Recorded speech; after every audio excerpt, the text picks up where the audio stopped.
Hey guys, what's going on? What's going on? Hope you guys have had a blessed day. Welcome to JT's Vending Services LLC's YouTube channel.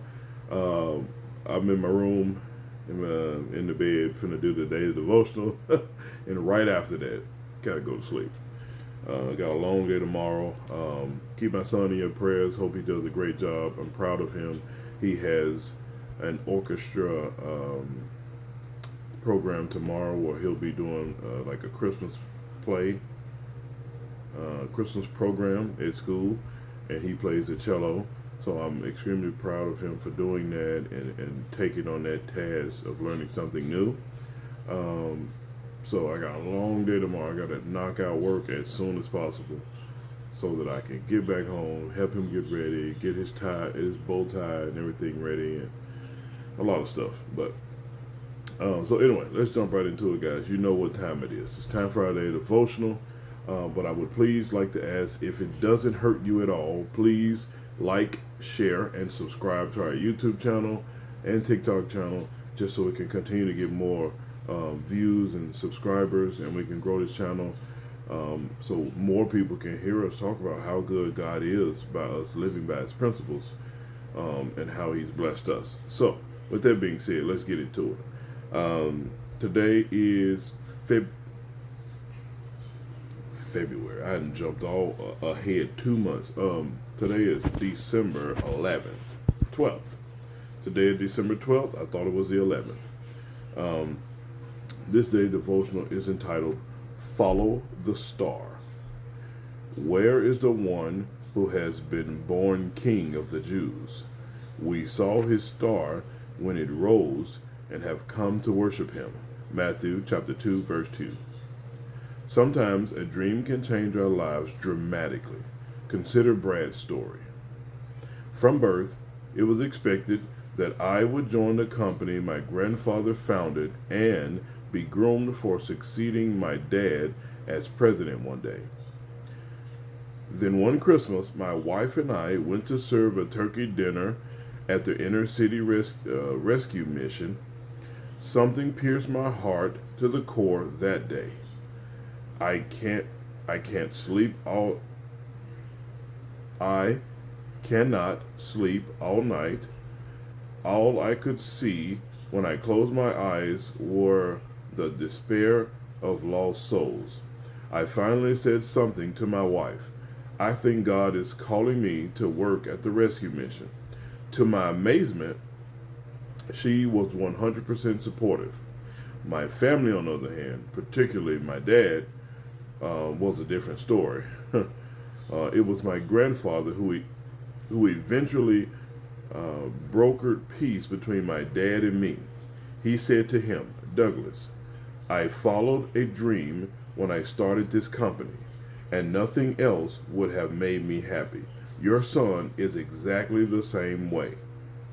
He just has a different dream. Dreams come in different shapes and sizes, but wise men still follow the star God has put before him.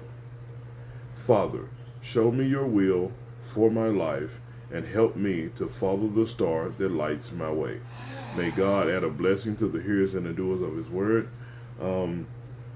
It's kind of how I feel, guys. I feel God is calling me to teach financial literacy to inner city youth, to young men and women who don't understand money, who have no idea what money is for, the purpose of it, and how to obtain it the correct way. Since my struggle, growing up in low-income housing, poverty, government assistance, I turned my life around. I yielded my life to Christ and following His principles and statutes and commandments, and He's blessed me along the way, like of me trying to do the right thing. I didn't say I always did the right thing, but God still had mercy on me and blessed me, even though I was still making mistakes and still messing up. So I feel that's what God is calling me to do. With the little knowledge that I do have about personal finance and budgeting, I have wisdom, enough wisdom, not all the wisdom, but enough to know that discipline is the key. So when young men and women don't have that discipline with money, they spend all their money looking fake rich, and they end up real broke. They learn from culture, how I did.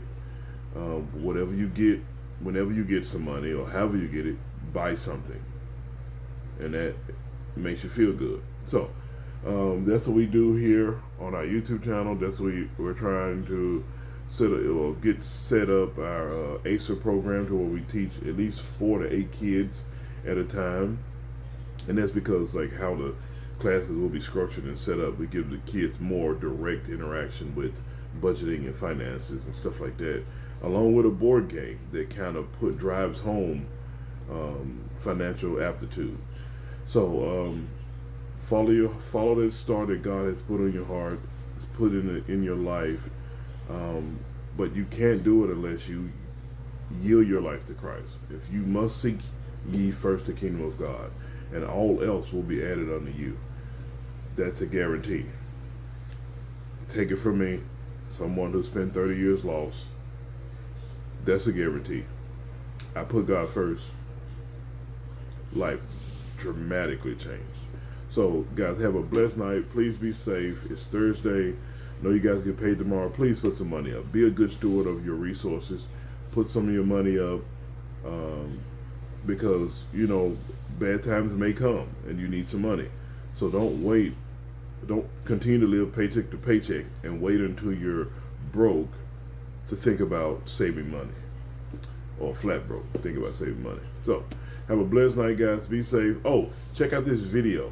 I'm gonna attach a video to the end of this video, and I want you guys to watch it and give me your opinion, because I'm struggling a lot within myself from how I grew up and how I see black culture today, and how the black subculture is a drastic divide for me, and how I'm trying to impact the inner city young men and women on how to do better and not fall into this trap. So check out this video at the end.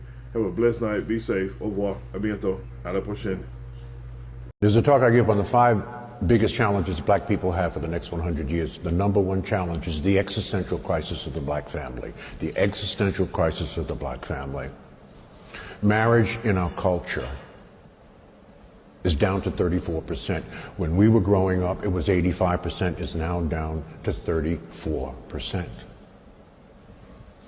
71% of our sisters are not married, 29% will never get married, 63% of our brothers are not married, 30% of them will never get married.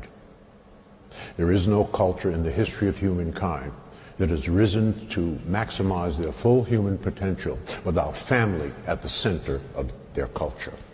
This only exists. This is an interesting but negative statistic.